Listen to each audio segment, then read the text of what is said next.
What if everything you believe about success, masculinity, and purpose is incomplete?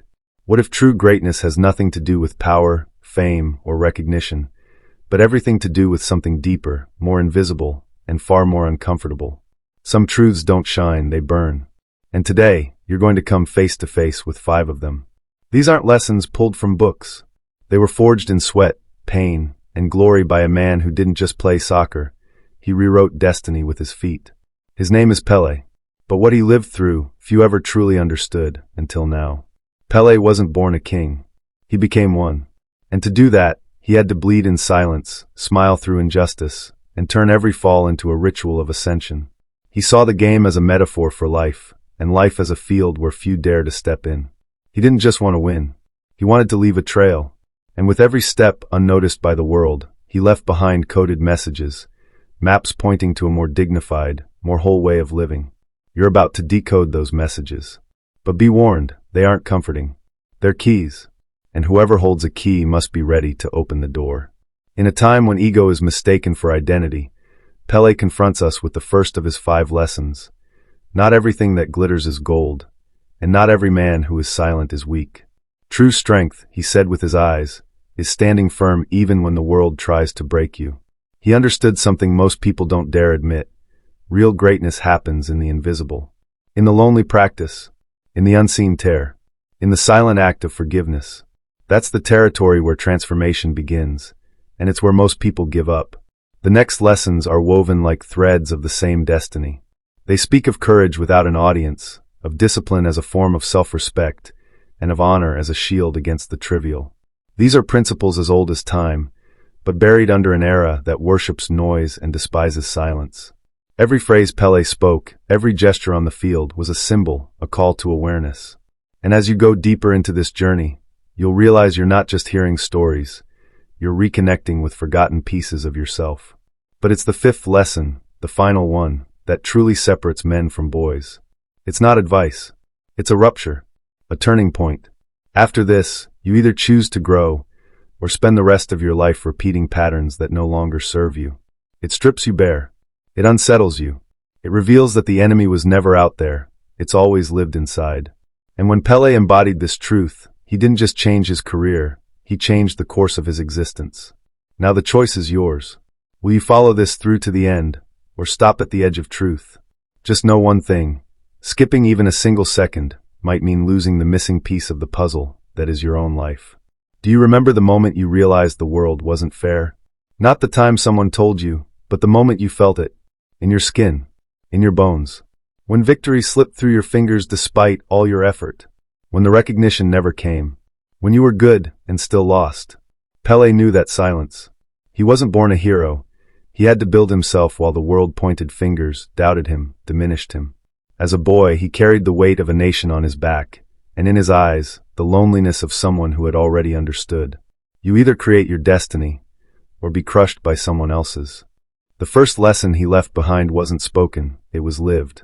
The world will see the color of your skin before it sees the light of your soul. And it's in that moment that many shrink. But not him. He mastered the art of silent patience, of pride that doesn't shout, of a revolution that starts from within. While others fought for space with their voices, he made the ball an extension of his soul. Not because he wanted to impress, but because there was no other way. It was that, or be swallowed whole. And still he danced. With lightness.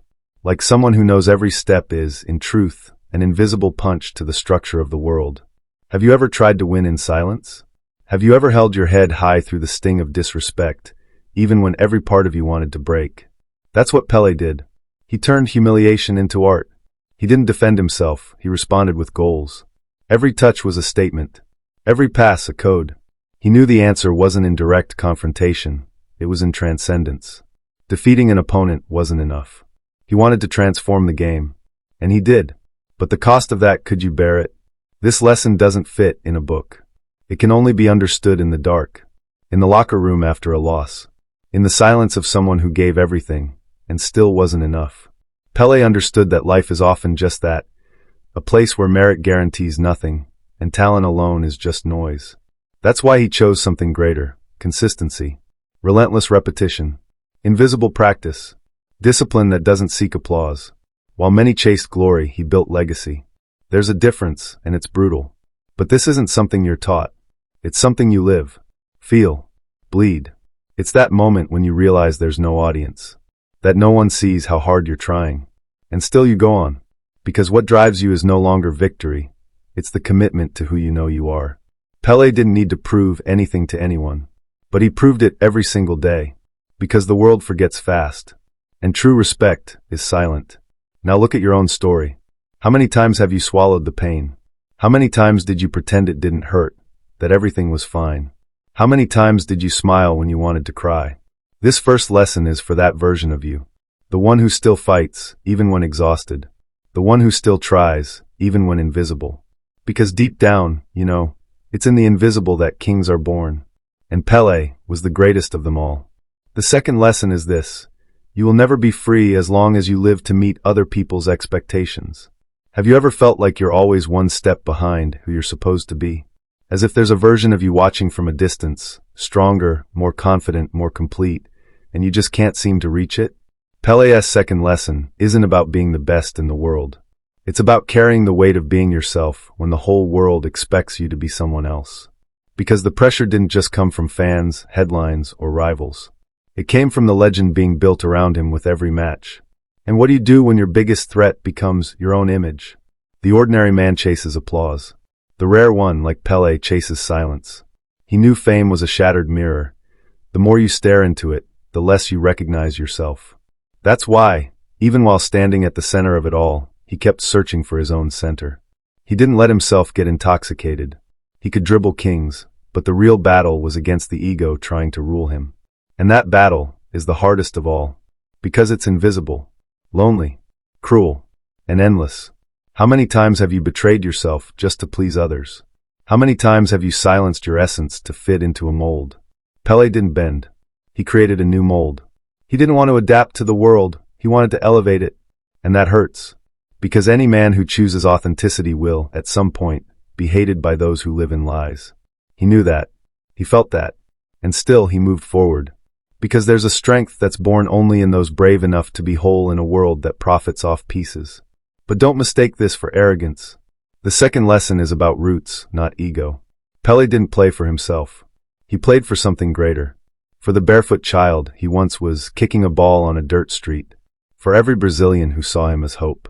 For every tired soul that needed to believe, if only for 90 minutes, that the impossible could happen. This isn't something you learn. It's something you embody. It's spiritual. It's visceral. And that's exactly why, to this day, no one has been able to take his place. Can you imagine what it means to carry the symbolic weight of an entire nation and still smile with grace? To turn responsibility into dance, fear into magic, pressure into art? Pelé didn't react, he created. On the field, he didn't just respond to the game. He set the rhythm of the universe. And that's what the second lesson demands.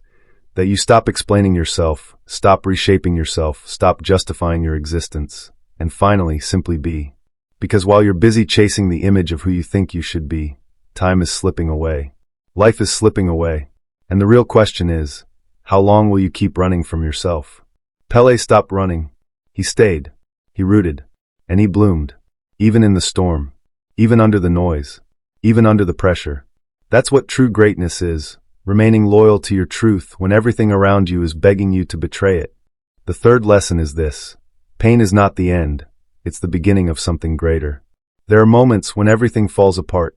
The body gives out, the soul grows heavy, and hope disappears without leaving a note. Pelé knew that dark place where most people give up. He had been there more than once. Injuries, defeats, boos, injustices. The stage of glory always hides the backstage of agony. And there, in the silence of the locker room, chest heaving, eyes empty, he understood something few have the courage to accept. Pain is inevitable, but suffering is a choice. Because there's a hidden crack inside pain, and those who walk through it come out with a different soul. There is no overcoming without collapse. Falling is the baptism of the great. It's where the mask slips, the ego dies, and the ordinary man either rebuilds himself or disappears. Pelé, on that rainy field during the '66 World Cup, dragging his body like he was carrying the weight of the world, could have stopped. Could have stepped back. But in that moment, wounded, he chose to keep going. Not because he was strong, but because he had purpose. Because he understood that pain wasn't weakening him. It was shaping him, refining him, like fire purifies gold. Pain is where legends are born. Always. And you? What have you done with your pain? How many times have you stayed quiet when you wanted to scream? How many times did you swallow your tears just to seem strong? Pelé shows us that being a man doesn't mean being made of stone. It means being like a river. To break, yes, but keep flowing. He cried, yes. But he came back. More whole. More dangerous. More calm. Pain didn't break him, it trained him. And every time the world thought he was finished, he returned, even more unstoppable. That can't be taught with words. You learn it through bleeding. The third lesson cuts deep because it points to a place most people avoid, rock bottom. But that's where the mirror is most honest. That's where everything non-essential fades away. And what's left is you. Bare. Real. Incorruptible. Pelé went there, and he survived. More than that, he bloomed. Because he understood that pain is a crossing, not a sentence. And what waits for you on the other side is not immediate peace. It's a new version of yourself. Sharper. Clearer. Deadlier. It's at this point in the journey where many men get lost. Because we were taught to fear pain. To avoid it.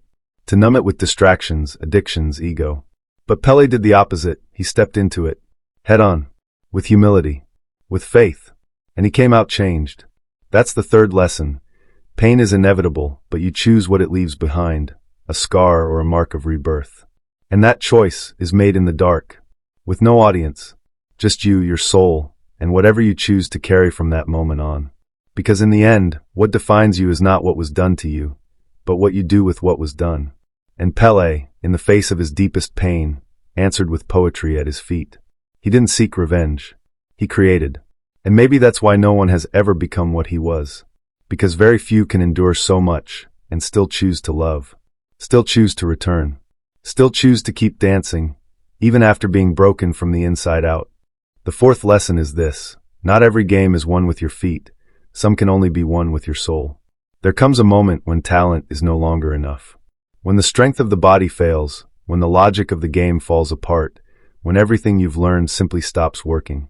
That's when something else steps in, something that can't be trained, that can't be measured, that can't be taught. Pelé called it instinct, but it was more than that. It was raw soul. An ancestral knowing that came from a place you can't explain, but when it arrived, it became destiny. That's where real men are revealed. And the others hide. Have you ever stood at a crossroads where no choice felt right? Felt that no matter what you do, someone will be disappointed. Maybe even you. That's the moment when most people freeze. But Pelé did something different. He listened to what wasn't being said.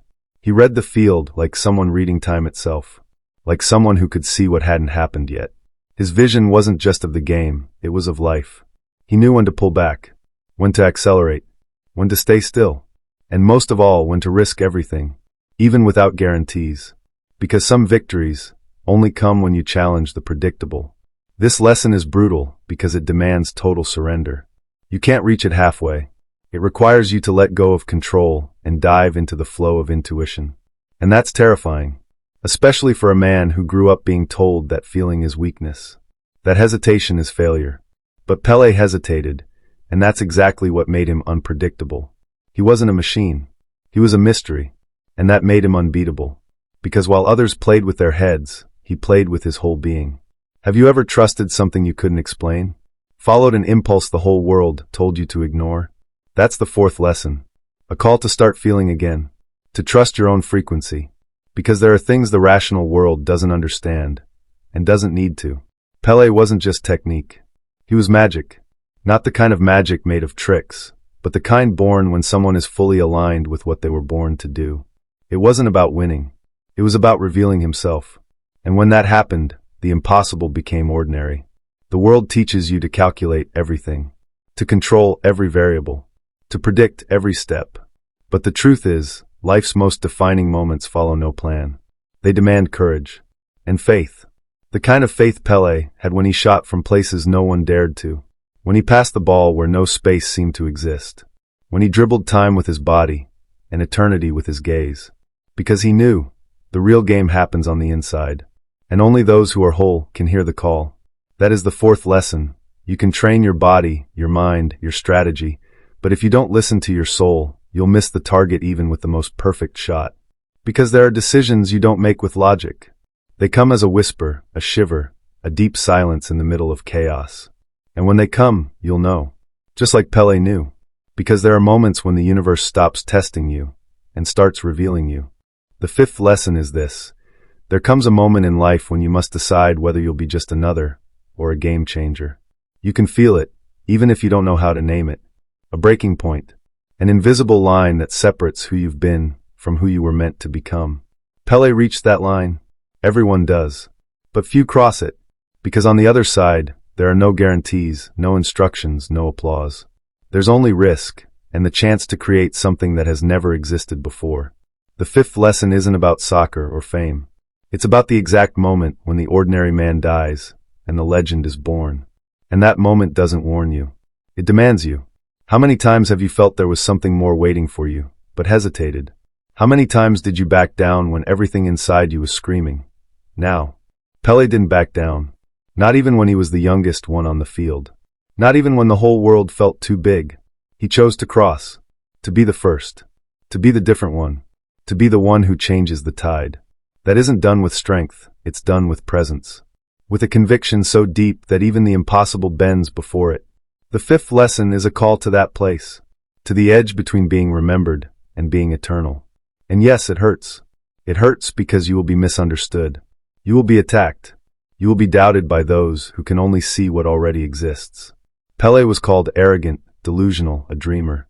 Until he became impossible to ignore. Until the world had to redraw its own standards just to try to keep up with him. Because a game changer doesn't fit in. He overflows. He shifts the course. He pulls reality into a new axis. But before doing that out there, he does it inside. And that's where most people fail, because they can't handle their own light. Can you handle shining without apologizing? Can you handle being great, even if it makes others uncomfortable? Pelé could. He didn't ask for permission to be Pelé. He just was. Whole. Radiant. Unshakable. And that's why this lesson feels like a cliff's edge, because it forces you to choose between the safety of the known and the fire of becoming who you were born to be. After that, there's no going back. You can't unsee. You can't pretend you don't know. The fifth lesson tears the veil. It shows you what's at stake. And it asks you, with the eyes of someone who already knows the answer, will you cross or will you just watch? And maybe that's the point. You can spend your whole life avoiding that crossing, pretending it's not meant for you, distracting yourself, numbing yourself, convincing yourself it's better to stay where you are. But sooner or later it returns. It stares you down. It challenges you. And in that moment, it no longer matters what they've said, what they expect, or what they think. The only thing that matters is what you're going to do. Pelé crossed. Alone. Without a map. Without permission. And the world was never the same again. That is the fifth lesson. The last. The quietest. And the most defining. There are silences that don't mean the end. They're just a breath before the next great truth. And maybe that's what you're feeling right now. A loaded pause, as if something inside you has shifted, but you don't quite know where it's going yet. The 5 lessons you heard aren't ready-made teachings. They're seeds. And seeds only make sense after they've taken root. In the dark, in the waiting, in the silent courage of those who choose to bloom when no one is watching. Pelé didn't leave a manual. He left footprints. And the path now belongs to you. Do you realize it? None of what was said was really about him. It was about you. About the man you've been, the man you're afraid to become, and the one who might just be ready to rise. Each sentence was a disguised mirror. Each scene, a reminder of everything you've tried to forget. But truths don't die when they're ignored. They just go deeper. And sooner or later, they return, like waves, like the dreams you told yourself you'd chase later. The difference is, maybe this time, you're ready to hear them. Because there comes a moment when you can no longer hide behind your routine. When the mirror stops accepting diluted versions of who you are. When the noise of the world can no longer silence the whisper of your soul. That's what Pelé faced. That's what he overcame. And now, in the silence between one word and the next, maybe you're feeling the same call. Not to be Pelé, but to be you. So intensely, so honestly, so courageously, that the world has no choice but to adapt to your presence. You can keep living the way you always have. Or you can choose to cross over. And no one else can cross for you. Talent might be a gift, but greatness is a decision. A decision made in the dark, with your chest open, your feet grounded, and your heart on fire. And when that moment comes, because it will come, remember this: what separates the ordinary from the unforgettable is not talent, not luck. It's what you do when no one believes in you, not even yourself. The fifth lesson doesn't end when the video ends. That's when it begins. And if any part of you has awakened, even without a name, even if only whispering, don't ignore it. Honor it. Nurture it. Like this video, not as a routine gesture, but as a sign that something inside you said yes. Comment, but do it with truth. Say what stayed with you, what stirred you, what hurt. Share it with someone who needs to be reminded. It's not too late. And subscribe, not just to this channel, but to the commitment of never again forgetting who you came here to be. Because in the end, maybe the greatest lesson isn't in the words, but in what you choose to do with the silence they left behind.